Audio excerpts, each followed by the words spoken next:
Hello hi and welcome back to the video series lecture. इस video में हम बात करने वाले हैं the narrative, the way we tell stories. Narrative form of writing a story is a very different and very usual form of writing. ठीक है, ये डिफरेंट भी है बट ये हमारे लिए कहीं ना कहीं यूजुअल भी है। क्यों डिफरेंट है? बिकॉज बहुत सारे लोग अवॉइड करते हैं ये चीज़ करना, बिकॉज पिरामिड स्टाइल जो है, इन्वर्टेड पिरामिड, उसका इस्तेमाल करते हैं। लेकिन जब बहुत सारे लोग इस नैरेटिव वे ऑफ राइटिंग का इस्तेमाल करते हैं तो बहुत ही बेहतरीन रिजल्ट आते हैं। Narrative follow the chronology sequence often used in storytelling. Narratives have characteristics, settings, themes, conflict, plots with climaxes and resolution. Stories must be clear, non-fiction and compelling.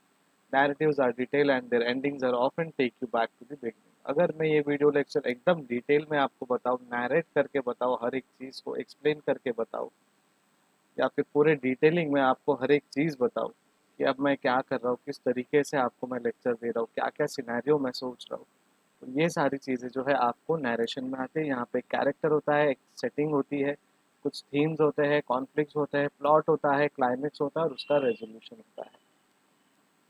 Stories जो है वो clear, non fiction and compelling होते हैं। Narratives जो है वो detail में होते हैं और वो एंडिंग्स जो होते हैं उनके, वो आपको कहीं ना कहीं शुरुआत में एक कनेक्शन लेकर जाएंगे। एंडिंग जो होगी उसका कनेक्शन कहीं ना कहीं शुरुआत से होगा। अब ये नरेशन के बाद एक जो एग्जांपल है हमारे पास, वो एक और तरीका है हमारे पास, वो है बाय 5 बॉक्स स्टोरीज। अब ये 5 बॉक्स स्टोरीज में क्या होता है, बहुत सारी चीज़ें, बहुत सारे मेथड जो यहाँ पे इंक्लूडेड है, जो हमने सेपरेटली भी पढ़े हैं और हमने सेपरेटली प्रैक्टिस भी किए होंगे। So it's an approach use by veteran reporter to plan their news writing. It contains 5 boxes, namely lead, nut graph, retelling, VVI, that is boring but important, kicker. So lead में हमें lead paragraph लिखना है, नट graph में हम inverted pyramid का इस्तेमाल करते हैं बट थोड़े से डिटेलिंग में, नरेशन में भी चले जाते हैं। रीटेलिंग में हम कभी कभी इस राइटिंग को इस्तेमाल करते हैं, कुछ चीज़ें बोरिंग होती है लेकिन इंपॉर्टेंट होती है, और यहाँ पे किकर का इस्तेमाल होता है। अब लीड में हम इमेज देते हैं, डिटेल्स देते हैं, पूरे जो इन्फॉर्मेशन है वो ड्रॉ करते हैं रीडर के माइंडसेट में।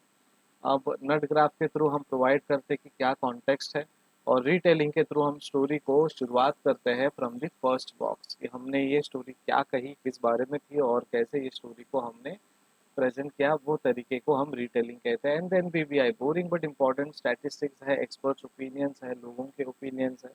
And then strong interesting ending quote images, ये हमारे लिए किकर है।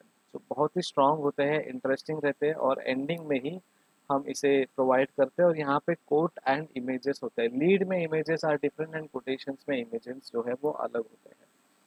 अब इन्वर्टेड पिरामिड के बारे में हमने बात की थी, उसी तरीके से जब हम इस मेथड को इस्तेमाल करेंगे, 5 बॉक्स को इस्तेमाल करेंगे, तो सबसे पहले होगा लीड एंड सेकंड होगा supporting paragraph, third and fourth में होगा सेकेंडरी इंफॉर्मेशन एंड आखिरी में होगा बैकग्राउंड इंफॉर्मेशन।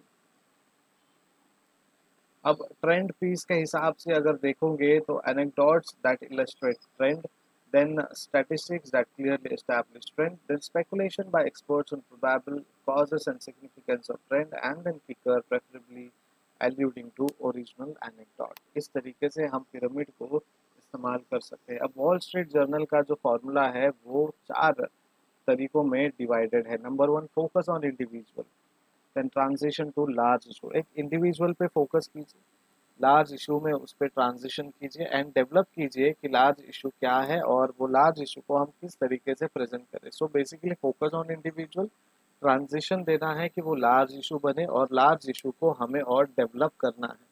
ठीक है, and then return to original fact.